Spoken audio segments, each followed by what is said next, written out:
Let's start by having a little look at what we're going to need for our shibori.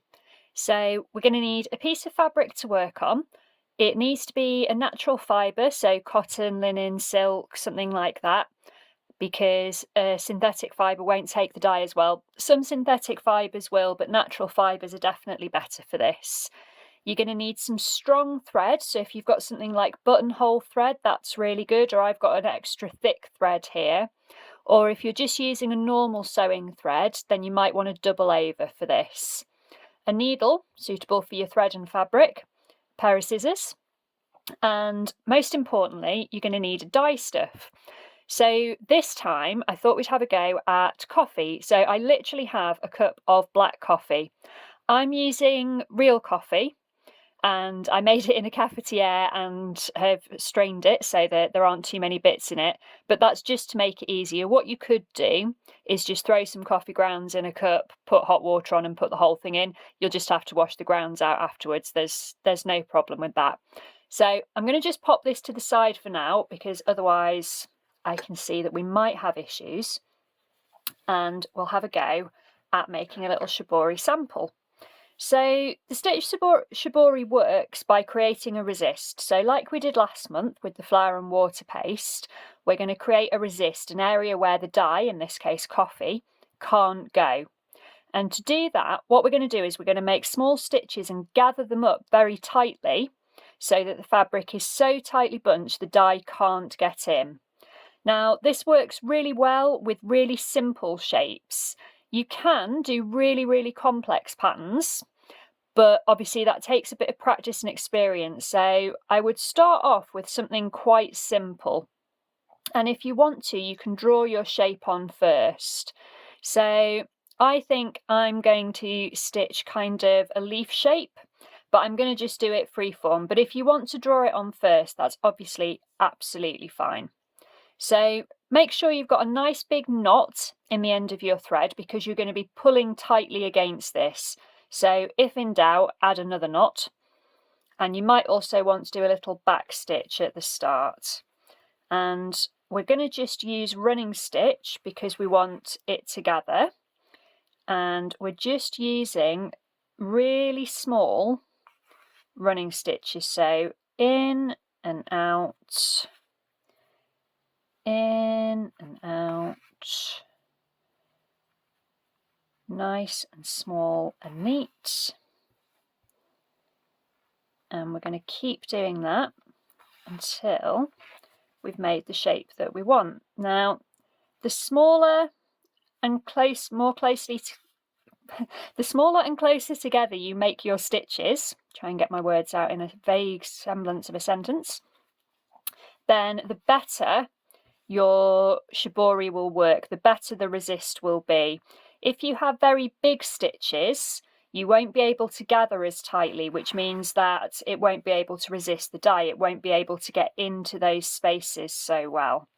So do take a bit of time and try and get your stitches nice and close together. I go back down the other side of my leaf.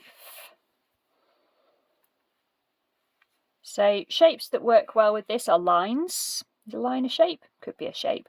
Lines, circles, kind of quite geometric shapes work well. You can do things like hearts, stars. You can do any motif if you can stitch round it. Just be aware that the more complex it is, the smaller you'll have to do your stitches and the tighter you'll need to gather, and it'll just be more difficult. Because I've got like a circular shape here, you can see as I start to gather already, it makes it a little bit more interesting, but also a bit more difficult. So if you imagine doing a very complex shape, it's also worth, as you're doing your running stitch, just to check every now and then that it does still gather up, because it's going to be that gathering, that tightness, that acts as the resist. And what I'm going to try and do is I'm going to try and put kind of a little bit of a line down the middle of my Bagley leaf shape stitching, kind of as a bit of a vein. You could do spirals as well. Spirals are always fun. I do like a nice spiral. So So I'm whizzing through this quite quickly because I just want to show you the process really, but it is worth taking a bit of time over this. So once you're happy with the shape you've stitched, what you can then do is start to gather it up, and it should go nice and tightly. And this is why you want a nice strong thread, because you want it to be really tight. You don't want that snapping as you pull. And what you can hopefully see is how tightly that fabric's bunched. So once it goes into the dye bath, in this case my cup of coffee, it's not going to be the dye isn't going to be able to get into those areas. It's going to be a resist, and the resist should be around the shape that we've stitched, so it should give us a nice kind of vaguely leaf shaped pattern. There we go. So what I'm doing now, making sure that it's really tight, is I'm putting another knot in this end. And if I just show you, I can't see any of my blue thread. I've pulled it so tightly together, which is a good sign. I can just see a little bit under there. So we might find that bit doesn't dye as well. That will be interesting to see. So that's tied off neatly there. Leave a bit of a tail so that when you come to undo your stitching after the dyeing, you'll be able to find where you were at. Okay, so I'm going to do another shape because there's quite a lot of fabric here. So again, starting off with a big knot and just working with those nice small running stitches, just checking that it's gathering as I go. If I can see big gaps, just take my time a bit more, make those marks a bit smaller. And you can do kind of as many bits as you want. You could do several pieces of stitching on your fabric, or you could just do one line down the middle. You could do a bit of an experiment. Kind of once you get into the rhythm of it, that's a bit of a big stitch, we'll redo that one. Once you get into the rhythm, it's fairly quick to work and it's quite relaxing. So we'll do that, like that. And I think we'll give this leaf kind of, is it a leaf? Well, that's vaguely leaf shaped, isn't it? Give it a bit of a tail. Maybe we'll take that out to there.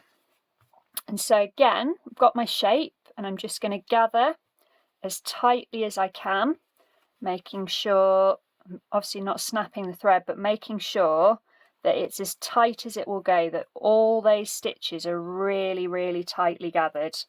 So this is a bit like trying to tie a parcel where you want to keep it neat for the bow. So you kind of have to be a little bit of an octopus. But you can do this with stitching as well. You don't have to use knots at the end. You could just put a couple of stitches in to hold it in place. That would also work. And again, I'm going to leave a tail. So you can keep going as long as you want with that. And then when you're happy, you get your dye bath, in this case, your coffee, and basically you pop it in. And you can see already, or anyone who's ever spilt coffee on their clothes will know, that you do get quite a good colour fairly quickly. Now, because I've just brewed this coffee, it's quite hot, so I'm just going to grab a spoon. There we go. And I'm going to give it a little stir round. And what I'm going to do is I'm just going to let that sit there. So you'll need to let it sit for at least an hour. And the longer you leave it, the stronger the colour will be. If you can bear to, it's best to leave it overnight. That'll give it a good long time to soak and you should get a decent colour. Because if I pull it out now, you can see it's taken the colour, but it's very pale. Whereas if I leave that in there for a little while longer, then hopefully we'll get a nice strong colour. So I'm going to go and make another pot of coffee because that smells really nice, but I don't want to drink it with bits of fabric in. And when I come back, we'll see how it looks.